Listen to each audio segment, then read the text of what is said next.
పూర్ణచంద్రరావు చేతుల మీదుగా కార్యాలయం ప్రారంభించారు. ఈ కార్యక్రమంలో ఏఐబీఎస్పీ రాష్ట్ర సమన్వయకర్త బి పరంజ్యోతి, మాజీ ఎమ్మెల్యే, పార్టీ రాష్ట్ర అధ్యక్షులు కె రాజారావు తదితరులు పాల్గొన్నారు. రాష్ట్రంలో మైనార్టీలంతా ఏకమై పోరాడితే తప్ప సమస్యల పరిష్కారం కావని పూర్ణచంద్రరావు తెలిపారు. సీఎం పదవిని కొన్ని కుటుంబాలకే పరిమితం చేసుకుంటారని మండిపడ్డారు. ఎస్సీ, ఎస్టీ, బీసీ వ్యక్తికి సీఎం అయ్యేందుకు అర్హత లేదా అని ప్రశ్నించారు. ఏజెన్సీ ప్రాంతాల్లో స్థానికేతరులకు ఉద్యోగాలిచ్చే ఉత్తర్వులు రద్దు సమస్యలు పట్టించుకోవడం లేదని పూర్ణచంద్రరావు అన్నారు. విజయవాడలో all India Bahujan Samaj party రాష్ట్ర కార్యాలయాన్ని ప్రారంభించాం.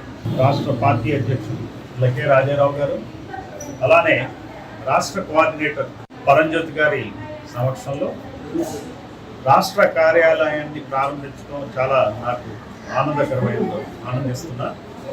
ఈ రోజున రాష్ట్రంలో బీసీలకు కానీ, ఎస్సీలకు కానీ, ఎస్టీలకు కానీ, ముస్లింలకు కానీ జరుగుతున్నటువంటి అన్యాయాల మీద ఈ పార్టీ పోరాటం చేస్తుంది. ఒక్కొక్క వర్గానికి ఒక్కొక్క సమస్య ఉంది. ఈ సమస్యల్ని అటు టీడీపీ కానీ, ఇటు వైసీపీ కానీ, బీజేపీ పార్టీలు ఏమాత్రం పట్టించుకోవచ్చు.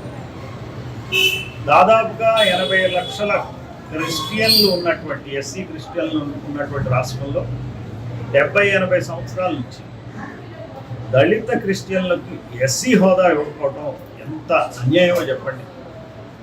మతం మారినంత మాత్రాన కులం మారుతుందా? మరి రెడ్లు క్రిస్టియన్లు అయితే రెడ్లుగా పరిగణించట్లేదా? కమ్మలు క్రిస్టియన్లు అయితే కమ్మలుగా పరిగణించట్లేదా?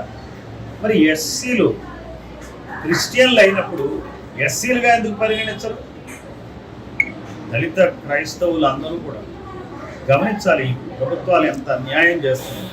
ఈ విషయాన్ని దళిత క్రైస్తవుల మనసుల్లోకి చేరే విధంగా మేము ఆ కార్యక్రమాన్ని all India Bahujan Samaj party చేస్తున్నాం. అప్పటి రాష్ట్ర ప్రభుత్వం ఆదివాసీ ప్రాంతాల్లో ఉన్నటువంటి ఉద్యోగాలు ఆదివాసులకి ఇవ్వాలి అని చెప్పి జీవో జారీ చేస్తే దాని ప్రకారం 100 ఉద్యోగాలు ఆదివాసాలకు వచ్చాయి. దానివల్ల చాలామంది ఉద్యోగాల్లో స్థిరపడ్డారు, వాళ్ళు గౌరవంగా బతుకుతున్నారు.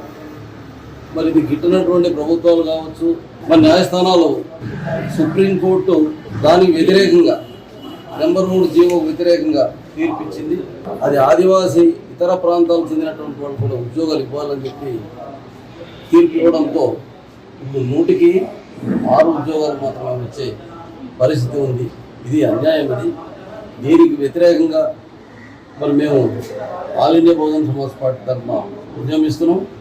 అదేవిధంగా ఈ ఉద్యమంలో మరి బీసీలు, ముస్లింలు, క్రైస్తవులు, మిగతా ఈ బహుజన సమాజం చెందినటువంటి వర్గాలందరూ కూడగొట్టి మేము ఈ అగ్రకుల పార్టీకి వ్యతిరేకంగా ఓటు తిరుగుబాటు చేస్తూనే మా సమస్యల పరిష్కారం కోసం all India Bahujan Samaj party తరఫున మేము ఉద్యమం చేస్తాము, ఉద్యమిస్తామని చెప్పి ఈ సందర్భంగా మరి ప్రజలందరికీ తెలియజేస్తాం.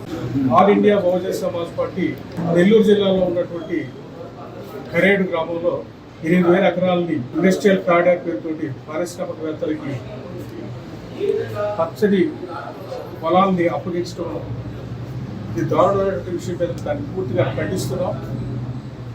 ముఖ్యంగా అక్కడ గ్రామ ప్రజలు దాదాపుగా 15,000 మంది ఈ రోజున మాకు ఉపాధి పోతుంది, ఈ భూములు లాగేసుకుంటాయని చెప్తుంటే మేము ఉపాధి కల్పిస్తామనే ఉద్దేశంతో ఆ భూములు లాక్కోవడం వాళ్ళు విచిత్రమైనటువంటి విషయం. ఇది ఇంతకుముందు కాకినాడ సెజ్ కూడా అదేవిధంగా చేశారు. ఇప్పుడు కూడా దానికి గతి లేదు. ఆ భూములు కోల్పోయిన వాళ్ళందరూ కూడా ఈ రోజు దిక్కులేని పరిస్థితిలో ఉన్నారు. ఈ విషయంలో ఒకసారి పరిశీలిస్తే ఇంతకుముందు వైసీపీ ప్రభుత్వం ఏదైతే ఈ కార్యక్రమం తలపెట్టిందో దాన్ని వ్యతిరేకించినటువంటి తెలుగుదేశం ప్రభుత్వం అదే పద్ధతుల్లో రైతుల్ని అభాగ్యులు చేసేటువంటి కార్యక్రమం మొదలుపెట్టింది. ఈ 2 పార్టీలు కూడా ఈ రాష్ట్రంలో ఉన్నటువంటి పెట్టుబడిదారులకి అనుకూలంగా ఉండేటువంటి ప్రభుత్వాలు తప్పితే పెట్టుబడిదారులకి ఎస్సీ, ఎస్టీ, బీసీ